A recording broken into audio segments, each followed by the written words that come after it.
Hi everyone, it's Paddy here from arithmetichub.com, thanking you for choosing this video, but reminding you that whilst this is one method to solve questions like this, it's not the only method. With that being said, let's explore this concept a little bit further.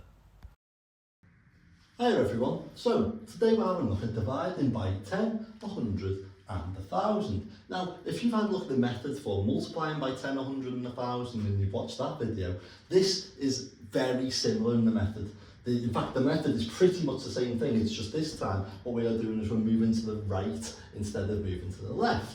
So when we're moving our place value columns, we're wanting our numbers to become smaller. So when we've got our place value columns, we know, for example, if we were to have 700 over here, we were to write 700 in, we would have our ones, our tens and our hundreds. So if we move to the right, we go from our hundreds to our tens, which tens are smaller than hundreds. And if we move to our right again, we would go from our tens to our ones, and ones are smaller than tens. So we can see when we move to the right, then our number becomes smaller. And what we're doing here is we are dividing by 10, 100 or 1,000. So what that means is our number is going to become smaller.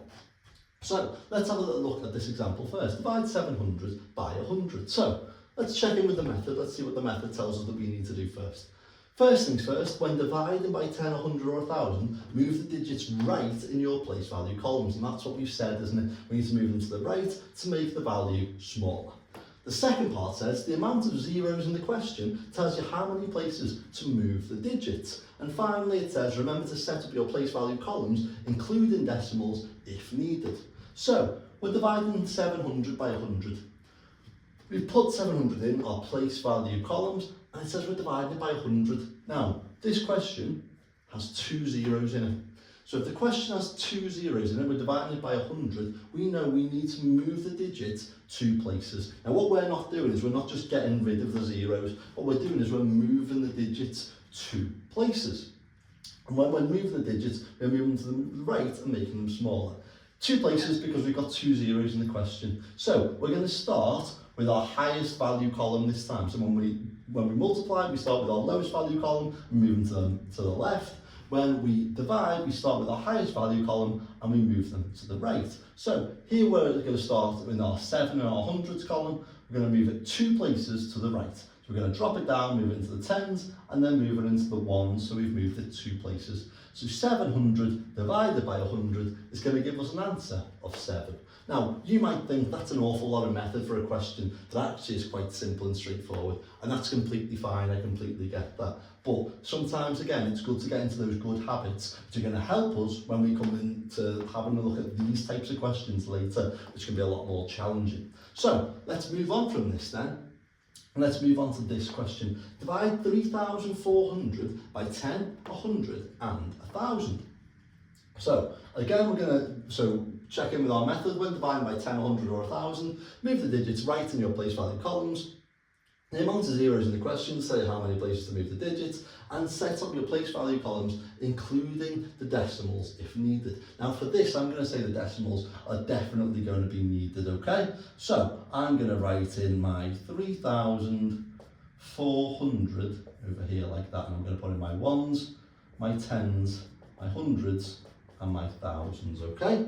And then what I'm also going to do, 3,400, it doesn't have any decimals, but I'm going to put a decimal point column just over here and my tenths in next to it there like that, okay?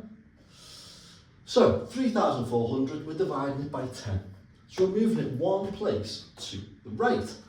Line your decimal points up, it's really important to do that, okay? So we're moving it 1 place to the right. So again, we start in our highest value column, we drop it down, we move it 1 place to the right. The 3 is our highest value column, it's 3 in the thousands, and we're going to move it 1 place, to drop it down, move it 1 place to the right, so it's in the hundreds. The same with the 4 over here, drop it down, move it 1 place to the right, so it goes from the hundreds to the tens.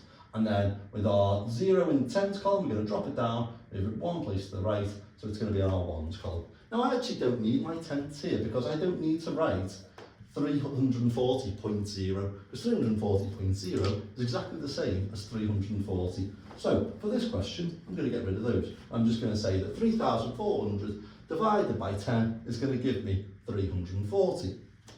Let's have a look at the next one then. In fact, let me just rule that off so you can sort of see it. rule it off without a ruler. Divide 3,400 now by 100. So, I put my thousands in, my hundreds, my tens and my ones, because I know I've got 3,400 over here, 3 in the thousands, 4 in the hundreds, and 0 in both the tens and the ones. For this one then, I'm going to again put the decimal points in, and I'm going to put my tenths over here just in case I need them. So I'm dividing it by 100, so it's got 2 zeros in the question, so I'm going to move it 2 places. Drop it down, move it once, twice. For the 3 goes from the 1,000 to the tens. Going to do the same for the 4, drop it down, move it once, twice. Again, I can put my decimal point in, and then I can put my zeros in the same way. But 34.00 is exactly the same as 34, so I don't actually need to put those in. So again, I'm going to get rid of those for this time, and just say that 3,400 divided by 1,000 is going to give us an answer of 34. Notice how I always go back to this number. I wasn't doing 340 divided by 100. I'm always going back to my 3,400, okay? Now let's have a look at this last little part of it, okay? So, again, I know I'm going to need my thousands, my hundreds, my tens and my ones for 3,400. Now line my decimal point up. I'm going to put my tenths in here as well, like that. Okay? Line the decimal point up, just leave that blank. I could put a 0 in there, but I don't need to, because we don't say 3,400.0 every single time we say it, do we? So, now I'm dividing it by 1,000. So now I've got 3 zeros in the question.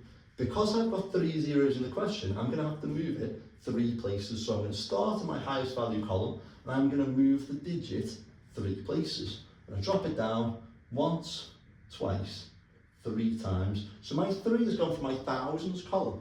It's now in my ones column. Now I'm going to need my tenths, aren't I? So I've lined my decimal places up. I've given them their own box, which I think is really important for this, so we can see how we can line them up. And now I'm going to go into my tenths column, because my 4 is going to have to move 3 times. The digit 4 is going to have to move to the tens, to the ones, and then into the tenths, isn't it? We can't leave it in the decimal point column, so it's going to have to move into the tenths. So now 3,400, when divided by 1,000, has become 3.4, because we've moved the 3 once, twice, 3 times, the 4 once, twice, 3 times. So 3,400 divided by 1,000 is going to give us 3.4. We move the digits in exactly the same way.